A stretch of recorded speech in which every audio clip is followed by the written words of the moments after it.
वालेकुम, hope you are all fine. तो आज हमने जो टॉपिक पढ़ना है वो है हमारे पास एंटिटी रिलेशनशिप मॉडल। ठीक है कि एंटिटी जो आपको पता है ना कि रियल वर्ड से कोई भी चीज़ हमारे पास एंटिटी होती है। ठीक है, चाहे फॉर एग्जांपल वो कोई हमारे पास पेन है, बुक है, पेंसिल है, कोई इंसान है जिसकी कोई ना कोई खुसूसियात है ना, उसकी कोई ना कोई प्रॉपर्टीज़ हैं, वो हमारे पास एंटिटी आ जाता है। और जब हम इन्हीं एंटिटीज़ का कोई ना कोई रिलेशनशिप आपस में बना देते हैं तो वो हमारे पास एंटिटी रिलेशनशिप मॉडल बन जाता है। ठीक है, entity relationship model is a logical representation of data in an organisation. ठीक है, लॉजिकली हम उनको रिप्रेजेंट करते हैं, दिखाते हैं, ड्रा करके इस तरह इन दो एंटिटीज़ का आपस में रिलेशन बनेगा, जिस तरह टीचर और स्टूडेंट का रिलेशन होता है आपस में। ठीक है, एक टीचर ज़्यादा से बच्चों को पढ़ा रही होती है तो ये क्या होता है, 1 to many का रिलेशन बन जाता है। इस तरह जब हम एंटिटीज़ के दरमियान पे रिलेशंस बना देते हैं तो वो एंटिटी रिलेशनशिप मॉडल बन जाता है। Views the entire system as collection of entities related to one another. ये एंटिटीज़ आपस में किसी न किसी तरह रिलेटेड होती हैं। जिस तरह टीचर है और स्टूडेंट है, दोनों एक ही कॉलेज या एक ही यूनिवर्सिटी में जा रहे हैं तो ये आपस में रिलेटेड हैं। It is use to describe the element of a system and their relationship. Elements जो उसके होते हैं, एक एंटिटी के जितने भी एलिमेंट्स होते हैं वो उनको रिप्रेजेंट कर रहा होता है विद इन अ ऑर्गेनाइजेशन के विद इन अ सिस्टम।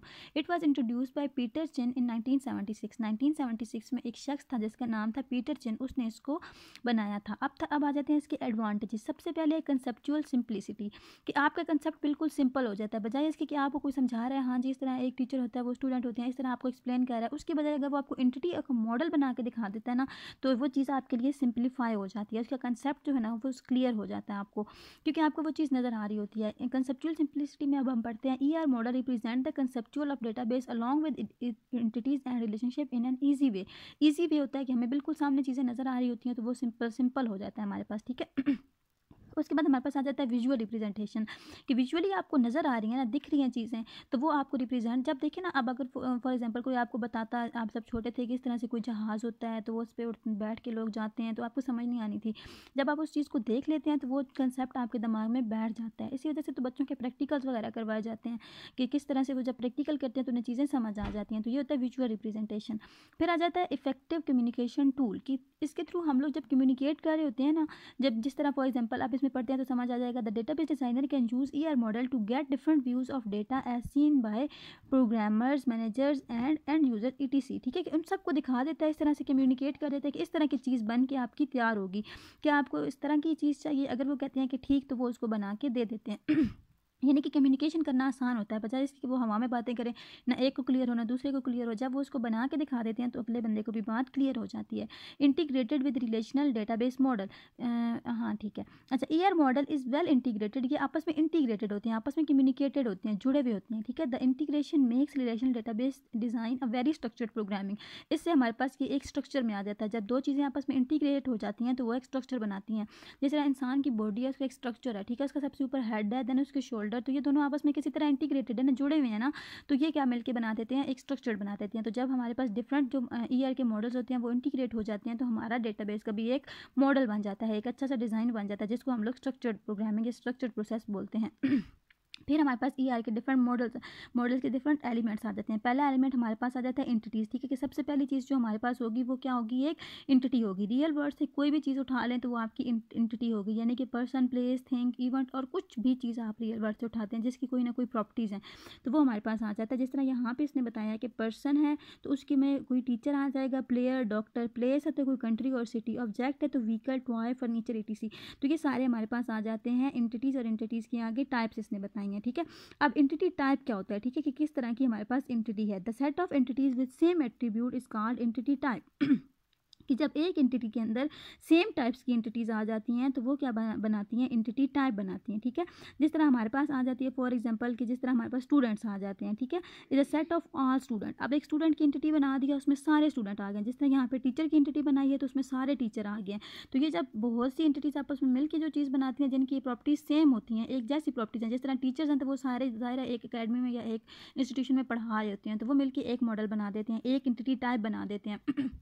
इस तरह स्टूडेंट्स हैं तो वो ज़ाहिर आप थर्ड ईयर के स्टूडेंट हैं तो वो पूरे थर्ड ईयर मिलकर जो एक चीज़ बनाएगी वो होगी एंटिटी टाइप। फिर हमारे पास आ जाता है एंटिटी इंस्टेंस। ठीक है, इंस्टेंस क्या होता है, a number of entity class is also known as entity instance. ठीक है, कि जितने वो नंबर होते हैं हमारे पास एंटिटी क्लासेस के जो मिलकर एक क्लास बना रहे हैं पीछे, तो वो हो जाते हैं एंटिटी इंस्टेंस। जिस तरह बहुत सी सेम टाइप की एंटिटीज़ जब बनती हैं तो वो एंटिटी टाइप या एंटिटी क्लास बनाती हैं ना, और जब बहुत सी क्लासेस आपस में एक जैसी मिल जाती हैं तो वो एंटिटी इंस्टेंस बनाती हैं। ठीक है, अब आ जाता है एंटिटी सेट।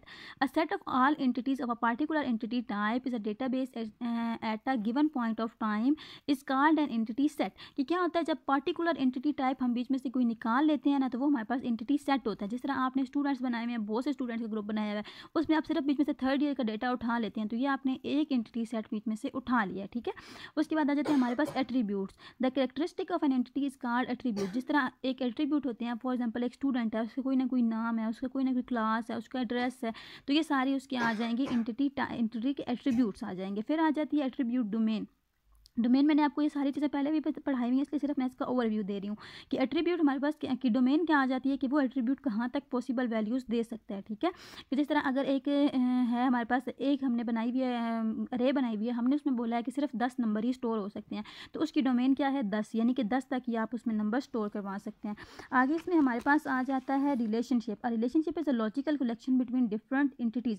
डिफरेंट एंटिटीज़ के दरमियान जब हम लोग कोई ना कोई रिलेशन बना देते हैं, कोई ना कोई कनेक्शन बना देते हैं, तो वो हमारे पास आ जाता है रिलेशनशिप।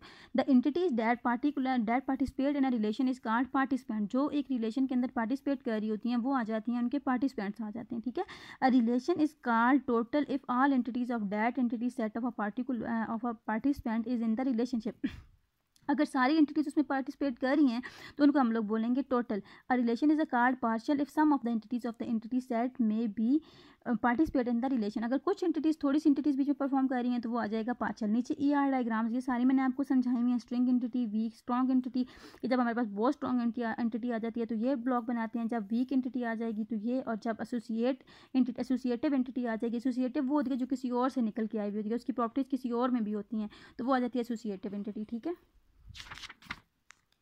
उसके आगे ये सारी इसकी देखिए सिंपल एट्रीब्यूट है, एक मल्टी वैल्यूड एट्रीब्यूट है। सिंपल एट्रीब्यूट है यानी कि एक बंदे का एड्रेस है, बस ठीक है, बात खत्म। मल्टी वैल्यूड एट्रीब्यूट है कि एक बंदे के दो एड्रेस हैं, एक उसका मतलब करंट एड्रेस है और एक आगे से उसका परमानेंट एड्रेस है, तो ये आ जाएंगे मल्टी वैल्यूड। डिराइव्ड एट्रीब्यूट हुआ था जो हमने किसी और से उठा के लाया हुआ होता है, किसी और की वैल्यू उठा के लाई हुई होती है, वो आ जाता है डिराइव्ड।